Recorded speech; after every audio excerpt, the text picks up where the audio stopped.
You're tuned in to Tailgate Talk, where the grill is hot, the drinks are cold, and the sports stories never stop. Hosted by DB Cooper and Itty Biddy Ute, and produced by Hollywood. Grab a plate, pull up a chair, and let's get this tailgate started. Awesome. Welcome into the Tailgate Talk podcast, episode 12. I'm DB Cooper. Alongside me, Itty Bitty Ute. On the ones and twos, Hollywood behind the grill. How we feeling, fellas? Much better. So good. Much better. Much better. Really good. Awesome. Let's break it down. I like the shirt. Stand up. Let's get a look at that thing. You see that guy right there? Yeah. I like it. The throwbacks, dude. Yeah, some cool stuff there, man. What did you guys think of the uniforms? Oh, they're awful, actually. I didn't like them one bit. Damn. I think part of me on that reasoning is like their regular uniforms, like what I think about when I think about West Virginia. Pat White, Noel Devine, all these guys. You know, they're perfect uniforms. No need to change them. And especially weird for a Bears fan like yourself to like them. They look like the Packers. Old uniforms. They do. They look like Notre Dame, old Packers. But I think the color scheme could be better on those. But I love the West Virginia State with the light blue background. That was one of the things I didn't like, though. You got the light blue and the navy blue mixed together. It's one thing that pisses me off about what BYU does a lot of the times. I can see that. That's all good. They looked fine. They're just not my favorite. I think their regular uniforms are superior in every shape and form. What about you, Hollywood? How'd you like them? Did you see them? Yeah, I was kind of indifferent to them. I was more focused on Utah and seeing if they would be able to turn the page. And they did. I was extremely impressed with how they played throughout the game and was excited that on the road we were able to see some Bird Ficklin action as well. True. Bird threw some ropes, lots of churn pages, lots of great things. Itty Bitty, you went to the game, obviously, as you have the shirt. Break down how the trip went. It was good, man. I missed you guys, though. It's not the same. It's just not the same without the boys. But it was a good time. Went with a ton of boys, a ton of the guys. But anyways, we left Wednesday, flew into Pittsburgh. Beautiful city, by the way. Incredible. You're driving through that freeway, and then you're in a tunnel, and then all of a sudden just Pittsburgh right in front of you. So that was pretty cool. We went to a Cleveland Guardians game on Thursday. And that stadium is sick. That's like a top 3, top 4 stadium for me. Beautiful background, unbelievable food, easy to get to, right by the freeway. Yeah, it was a good time. Friday we did like a Pittsburgh day, took a tour of PNC Park, another beautiful park. We ended up going to a Penguins game that night too, preseason. So it was very different than the experience I was down here in the Delta Center. So, but it was a good time. And the Saturday we drove to Morgantown, and the guy that I was with, it's like an hour 10. It's like the daily commute, not bad at all. But one of the guys that was with us, he has an uncle who was the school president of West Virginia. And so there was like some talks, and he was like, hey, yeah, I might be able to like house you or show you around at least a little bit. Anyways, he kind of texted us and was like, hey, come over beforehand. Let's hang out. And so we did the whole driving to Morgantown to the bookstore. And then we went to the president's house, which was really cool. And so he wined and dined us for a bit, and he had this big conference room with all the games that were going.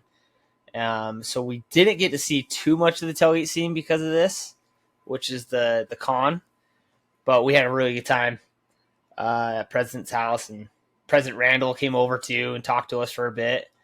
So they were kind of pre-gaming a little bit, and then he was like, hey, we're pulling up 2 buses. It's going to be a police escort. We'll drop you off like right at the gate. And so sure enough, buses, police escort, It's pretty cool. It's a different experience than I've ever been a part of because I love being a fan in the trenches at the tailgates at Big Noon, but it was kind of cool to experience like the other end of it. Long story short, yeah, we got to the game and that was kind of history. Kicked ass. Sweet. What was the comparison between Utah's bookstore? I know Utah's bookstore is a lot better, but it seemed pretty nice when I called you. Yeah. So they had like 2 or 3 nice sections. It's one of the better ones I've seen, but compared to ours, it's nowhere near it. In fact, even the bookstore told me there was like, hey, there's another store. It's our competitor down the road a little bit. They have some cool stuff too. So, like, I don't know. It was fine, but yeah, that's a bad sign when the bookstore says it's our competitor. They have better stuff. yeah. What was the spread like at the president's house? So beforehand, it was kind of just drinks. I think they did a lunch earlier, Like an open but bar? when we got there, it was 1:00, 1:30. So there's kind of like apps, but a ton of drinks. And then, so yeah, we took the police escort. And then after the game, though, they're like, hey, why don't you guys come back and hang out? And so, same thing, police escort back to the house. They had a ton of pizza, ton of ice cream. And we stayed there it was like 3 hours after the game. It was a good time. So Sounds awesome. He likes to host. I can't wait for him to be on the podcast. I know. That's sick. When's he going to be on? Have to work that out, dog. Should you plug that with him and Randall? Yeah, we got some guests in line right now, but yeah, we can move some things around for him. I like that. Yeah. And feel free if we want to put on I would love to see the president's house. Yeah, I got pictures. I'll send them to Hollywood. I'll have Hollywood put them up. Put that in there, Hollywood. Let's get that in there. Some good stuff. I've got the picture of the boys like. with the U's up at the stadium that I'll put up. Very nice. Cool. Well, that sounds like a sick pregame. Yeah, never experienced a bus ride with the presidents in police escort fashion. That's sick. Yeah, it was a good time. Sweet. Anything else pregame or trip wise that you want to cover? Morgantown's different. Laramie seems like a big city compared to Morgantown. Really? Wow. Yeah. So it was very different, but they go hard. The tailgate scene was pretty cool. Probably one of the better ones I've seen in a long time. And I mean, it's the only thing. A lot of the fans they were saying this to us. I wasn't just making this assumption, but they're like, "This is the only thing we have. What else are you gonna do?" So everyone goes to the game. It doesn't matter if you're 1-6, having a bad week, bad weather, and it was true. At first, they packed that stadium and they had a huge tailgate lot. It was pretty cool. That's sick. I was thinking about it like today, like no shade on West Virginia. It's like a cool place, and I think it's on a lot of like college football enthusiasts' bucket list for sure as a place to get to. But when you just compare to what we used to have, it's just rough because like I put them on the level of like Oregon State as far as like a destination to get to. Yeah. And now that's like a top destination in conference to get to. Yeah. It's like that, Oklahoma State and Kansas State, those 3 by a mile. And those were kind of just like, those would have been solid average road trips in our previous conference, which is kind of depressing. No shade at West Virginia, but. Right. I hear you. I'm with you there. Sweet. Sweet. I watched the game at a bar, Brickyard Bar, actually a fun environment in Mill Creek. They're a Utah bar, so they had every freaking TV on the game, sound, pool, billiards going. We did shuffleboard at halftime. I took Mrs. DB there. It was her birthday, and I said we're gonna go watch the Utah game for your birthday at a bar. It was a lot of fun. Lots of Utah fans there. One of my big pet peeves, though, I'm not a big I am a big fan how you want to fan. I'm not a big fan police guy. Like, do it how you want to do it, but I'm free to like point out where you're annoying to me. And there was one guy, he was the only guy in this bar without any red on. He was the only one without any red on, no Utah gear on, but he was the loudest guy. And it drove me up a wall, especially like one of our first long runs with the Nakari Rogers. Yeah. Nakari tried to just truck the guy. It was kind of out in the open field. And this guy was the type of the man in the bar was the type of dude that yelled at the TV, run around him. Why would you try to run through him? And it's just like, yeah, just run around him. Just run right around him. It's that easy. Sir. Yeah, just do it. Drove me up a wall. He called holding every single play. You could see it every single play. Had to yell at the TV every single play. And again, like, free to do what you want to do. It's just like when you're the only one in there not wearing Utah gear, but you're the loudest one, drives me up a freaking wall. But other than that, it was a pretty good experience. We have there's two guys that sit behind us in the north end zone, and they have opinions on every single play. Like, statistically, they should be doing this. Most of the time, they have no clue what they're talking about. And it's funny because I sit there and I'm like, I want to turn around and be like, dude, you have no clue what you're talking about. But the other hand, my wife comes and she turns to me and she's like, what are these guys doing? They don't know what they're talking about. And so it always cracks me up when people have an opinion and want to be heard about something and then just have no clue what they're talking about. Yeah. And it's like doable when we're winning. So that's why at the end of the day, this guy, he left at halftime too. Like the loudest guy, and he leaves at halftime. But we were also winning. If we had come out and got down early, 14-0, he's yelling things like run around him. I would have. Yeah, it's easier to handle the dumbasses when we're winning than when we're losing. That's for sure. Thank God it wasn't the reverse games. It was Tech this week and West Virginia last week. No kidding. I would have lost my shit. Sweet. Well, where did you watch the game, Hollywood? I watched, for the most part, I watched it at my house and then on my phone. We had a football game up in Syracuse, and so watched the whole game, but a lot of it was on my phone. But YouTube TV has changed being able to watch sports for me anywhere I want to. I travel a lot for work, but being able to just pop that on my phone and be able to watch anything wherever and whenever I want to has been fantastic. And so we were on the road, got up to the game an hour and a half early to warm up, and had the headphones in and was kind of keeping an eye on the game as we were going through. So most of it was on my phone. That's right. Post game, to go to your YouTube TV post game, I had a great post game. So it was Mrs. DB's birthday, and so we went shopping after the game, and we took her to TJ Maxx / Home Goods, and I found the comfiest couch there, and then I pulled up YouTube TV multi-screen, had 4 games going, and she just shopped her little heart out while I watched football. It was great. So I do agree with you on the YouTube TV is great.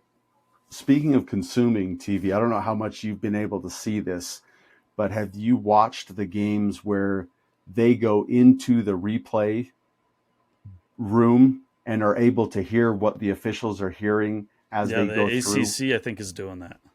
It is one of my new favorite things about watching college football is to be able to hear that back and forth, and wanted to get, I don't know if you guys have had a chance to take a look at it. Itty Biddy, you've been to pretty much every game during the week, so I don't know how much you've been able to see it, but it's been one of my favorite things to watch this season. That's cool, man. Yeah, that's a game changer, hearing inside what the refs hear and stuff. I haven't seen too much of it yet, so but yeah, I've been out and about a lot of these games, so fun statistic for you this week. Second time that this has happened this season. 10 receivers caught the ball again this week. Second time in 3 weeks. We are averaging for the season, 5 games in, 8.8 receivers catching the ball in each game. That's insane. That's a great statistic. I love that. Sounds good. I would love to. I mean, imagine, what do you think it was last year? what do we think we averaged last year on number of receivers getting a reception? 3 or 4, max See if 5. I can pull that Yeah. up. I mean, if it Because was like, yeah, it sounds cool, but I like put it in perspective. It would be interesting to see. Last year, I know Steve Bartle fired off some stats compared what we're doing rushing and throwing this year to last year, and it's so night and day. This offense is so much nicer, just flowing, making it look easy, which we never once made it look easy all last year, which is nice. But I think my first thought was on the defensive side of the ball. You know, Texas Tech, we struggled with the missed tackles. Everyone talked about it. Everyone's top of mind. We had 23 missed tackles against Texas Tech, and then we cut that minus 10 against West Virginia. He only had 13. And Lander Barton, I don't know what he finished at tackle-wise, but dude was everywhere. He was in on every single tackle. Had a hell of a game, tackle-wise. Yeah, he led the team in tackles at 8. He didn't play a lot of that fourth quarter, so I mean he did that in 3 quarters.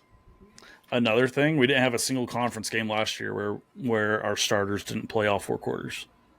You know, Yeah, these are that's huge. These are huge things. By the end of the year, that all adds up to have some time to be able to pull our starters and get our backup some rest or reps, and while our starters get some rest, huge. Especially going into bye week now, dude. We need it. We got banged up, but luckily we didn't lose Benny for the season and a couple others. So yeah, I bet it seems like in R6, Nate Ritchie's probably done. We'll see. I guess we'll see tomorrow. Official words. I'm still like holding out. I think it's good news for Benny, but I just want to just make sure like we get back to that first injury report, and not seeing him on it will be nice. Hopefully. But I'm nervous about Nate Ritchie. I think he's underappreciated by the fan base. I don't think he's an all-star, or by any means. I don't think he's going in the Hall of Fame. But I think he's underappreciated. He's always in the right place, and I just hope we don't get to a point where we're like, man, we really miss Nate Ritchie. Like we have Nate Ritchie in that spot, we win that game. yeah. Yeah, I'm with you. Of course, Rabbit's out, right? So that hurts. And I mean, it's different if Rabbit comes and fills in. But Tillman, I don't know too much about Tillman, enough to talk about it a whole lot. But excited to watch the game again and see how he did. Yeah, true freshman, got all the praise from coaches Morgan Scally and Witt all fall camp. So for paying attention there, he's been getting praise. And even post game, Witt gave him a ton of praise, and that's cool. So he's getting recognition, but now he's got to put it out there, put some film out there. Rough first opportunity, he was right there for the pick. It just whiffed on it. I don't know what happened. Yeah, but I think he decided to play the receiver instead of the ball, and just got caught in no man's land for a second, but. Yeah. Rather get that out of the way in that spot rather than, against Arizona State or Kansas State or in Provo or something. So don't mind it. Learn from 100%. It. Hopefully get better. Loved the fast start. I patted Mrs. DB on the shoulder after our third possession of scoring. We went 3 for 3, I believe, 21-0. I went, this is like the perfect. We couldn't have asked for a better start, no. Especially considering the week prior. Like the only thing that could have killed us was a slow start. We came out perfect start. Loved that. Finished drives, scored points. Defense not one punt. Was locked down. Not one punt the whole game. We either scored or we turned the ball over. But yeah, not one punt. One pick. There's a lot of score. I think it was just one pick. Yeah. So Dampier fumbled twice, but they weren't fumble loss. Yeah, fumbled. He put the ball on the ground twice. I don't even remember that. Yep. 2 pitches. Oh yeah, that's right. The pitches are speed option. Rough. But if he's going to complete 80% of his passes, account for 5 touchdowns, he can have 1 turnover, and I'll be a happy customer every day of the week. So here's some interesting stats. Let's see here. So if you would have told me this for the game, I would have said we lost by 30. But they outrushed us. They ran for 261. We ran for 242. Which is crazy, but they only passed for 85. We passed for practically 300 yards. We almost had 600 yards of offense again for the, fourth game. Texas Tech was definitely way down, but, I mean, we've always been putting up 600 yards, 500 yards, so it's insane. Yeah, consistency's nice. I would love to know how much of the 260 came in the fourth quarter. Probably it was a lot. Under wraps. We were playing softy. Had the backups in there. They seemed to keep running, especially when they got to their third quarterback. He was running the ball all over the place. So he's fast. I think the rushing stat might be a little misleading in that aspect, but yeah, agree. But we saw some new guys run the ball a little bit, right? Daniel Bray and Bryce Duke. So Daniel Bray's fast, man. I know Twitter's been talking about him, but those runs were pretty electric. And I think our boy Nate Johnson's in the doghouse, unfortunately. But did you see something, or just didn't get any? Yeah, just ever since what we saw at Wyoming, right? He hasn't really come back out. So yeah. I feel like Bray can kind of fill that role that we expected maybe Nate Johnson to have. That dude is shifty and quick. I'm excited to see more of him. And Witt in the postgame was also excited about him. Mentioned he's got to get on the field more, the ball in his hands more. When Witt goes out and says that, it's typically a very good sign for that player being very good. Any other game thoughts? Pulling up a statistic real quick. So feel like we haven't had you yet, bro. So here's the number. Through last year at this point, Utah was averaging just over 7 players catching the ball per game. At the end of the season, they were averaging 6.4 players catching the ball. The highest that they had 2 games where 9 receivers had caught the ball. We've already had 2 games this year with 10 receivers catching the ball, 1 game with 9 players catching the ball. So compared to last season, we're already spreading the ball out and getting a little bit more participation from a team effort versus a handful of players. Love it. Good. That's our stats. That's our stat guy. Thanks, Any other thoughts on the game? Yeah. You hate to see guys go down with injuries. Happy we're going into the bye week, so give them an extra week to get ready. And I'm looking forward to that Arizona State game at home. It'll be interesting to see how Utah will play against an Arizona State team coming in. Arizona State killed me. I had TCU money line Friday, and TCU got out 17-0. Ended up blowing that. I'll dive deeper into my bets in a sec, but I am excited for the ASU game. Find out what time it is tomorrow. Any guesses? 3 to 5 o'clock, that range. If we get like a 6 or 7, be perfect. That's what I was hoping for, is a 6 or 7 o'clock game. Get that little chill to hit halfway through the game as that sun goes down. That's you can't beat a game like that. So that's what I'm hoping for. What time are you hoping for would be the most optimal for your schedule with 6 o'clock? 6 o'clock or later, because we have last game of the regular season is against Corner Canyon, and it's going to be at 2:15. So last game of the slate, 2:15 down in Draper. So praying for a late game, but yeah. Go ahead.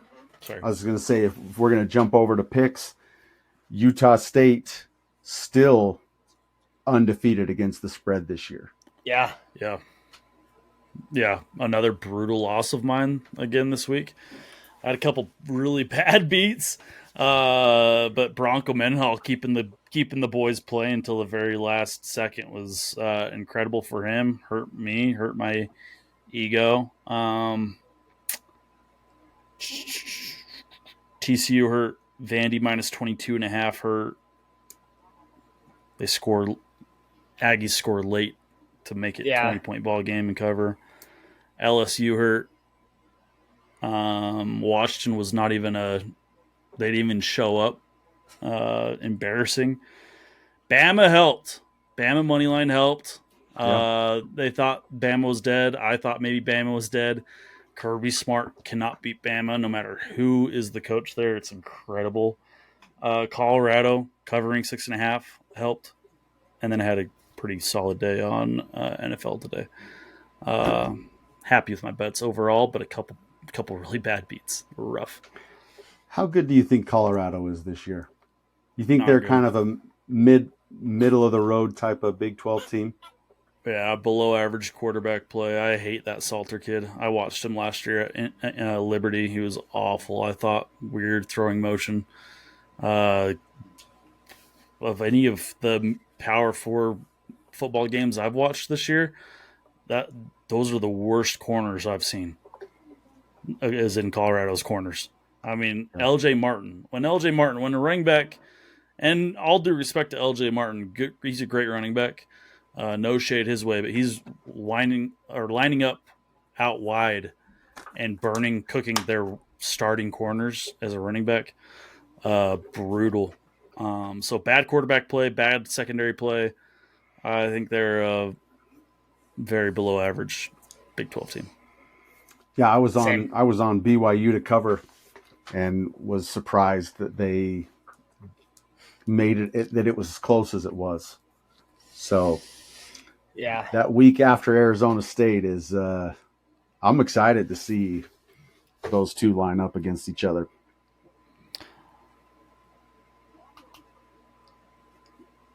I'm with DB towards the bottom. Colorado. I don't think they're any good. I think they're probably the bottom 3 of the league, with West Virginia and Oklahoma State.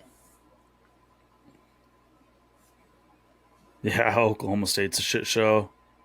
Bad. Gundy. Yeah, that sucks. West Virginia's got a long way to go. I like the freshman quarterback that came in the second one. I don't know if he got hurt or if Rich Rod is kind of he saw enough and just trying to protect him. Yeah, I think so. But I thought he was pretty solid. But yeah, some bad teams in the Big 12 this year. That's for sure. I don't think we're one of them. We've mentioned the bye week and the bye week coming at the right time with the injuries. What are you guys doing for the bye week? Golfing. Yeah, I wish I wasn't, but we have a tournament set up, so I'm playing Saturday. But that's it. Yep. Football, like I mentioned. And so now that I'm thinking about it with Arizona State, I won't know because the schedule for the first week of the playoffs hasn't come out yet. Next week during the bye week we'll be at 2:15. So it feels like the playoffs, like the last game of the day, should be earlier. Yeah, I think you're right. So we should be getting, even if it's the last slate of the day, it should be 12. Yeah, that should be good. Any afternoon game will be there. So but this week, yard work, prepping for fall season. So I'll be getting some stuff done around the house, and then football with my son, and then my daughter's playing in a soccer tournament down in Provo as well. So we'll be down there for spending some time in a town I'm not too fond of. Oof. Yeah, the town that shall not be named, I'm assuming. Yeah. Yep. The only thing else that I have left, if you ever want a social experiment, post Devin Lloyd praise on Twitter, and you'll for sure get some cougs that respond that he's not good. If you somehow tie him in to Fred Warner in any sort of way possible, you'll get millions of cougs chiming in on their opinion of Devin Lloyd when they probably couldn't pick him out of a lineup. And he had a hell of a game today, straight up against Fred Warner. Devin Lloyd went out there, pulled down his pants, and showed his nutsack to the world and said, "I'm the best linebacker in this game." 8 tackles, 6 solo, 2 picks. I don't know why in the box score it doesn't show him with a sack and a fumble, because I posted the video on Twitter. He had a strip sack. Didn't get credit with it in the box score, but add another sack on his total and a forced fumble. Devin Lloyd, best linebacker in the game. I don't care that he doesn't get paid like Fred Warner. He'll get there. He's early in his career. Yeah. Best linebacker in the game. I think the last thing I want to talk about is I don't think us fans are talking about Ryan Davis as much as we should. Ooh, I think goal. Lighting it up. I had to go back and see his last games, but he had 7 catches for 107 yards and a tutty. I mean, it's obviously Dampier's favorite guy to go to. He's the leader of that squad too. If you watch on the sidelines, if you watch the receivers huddle up, he is the leader in that group, vocally and emotionally. Watched him a couple times, kind of tearing to some guys. I love that. Davis a ton. Yeah. Yeah, his average was 15.3 yards per reception. Sheesh.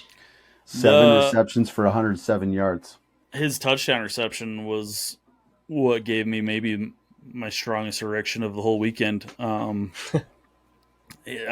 partially due because Devin Dampier had 12 seconds to throw the ball, perfectly clean pocket, and then just put one right in Ryan's lap and right in the end zone. It was beautiful.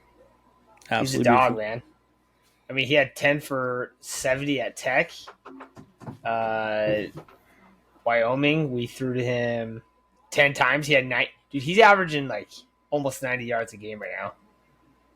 Cal Poly had a bunch. I know he did at UCLA too. So, absolute dog, bro. Hot take. Ryan Davis finishes with more than 1,200 yards.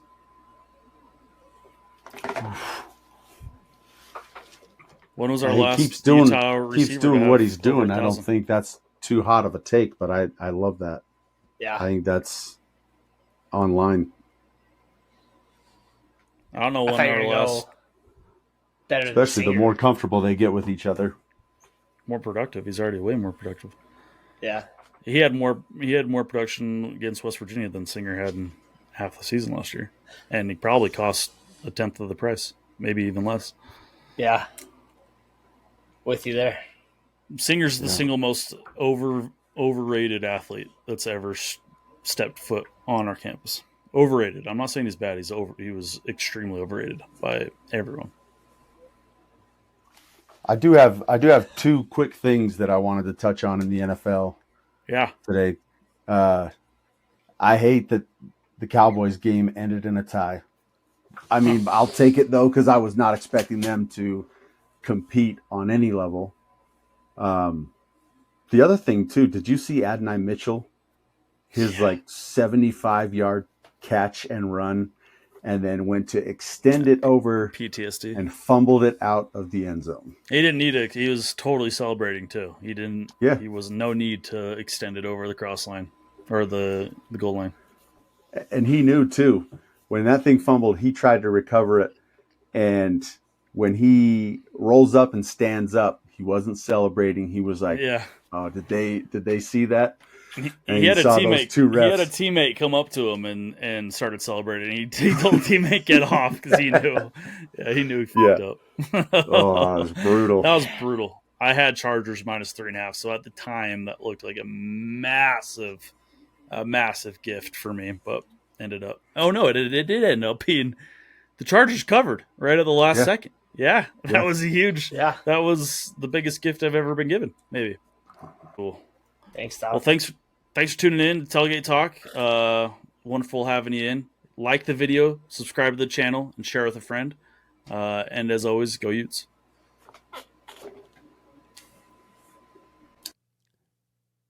That's it for this episode of Tailgate Talk, hosted by DB Cooper and Itty Bitty Ute, produced by Hollywood.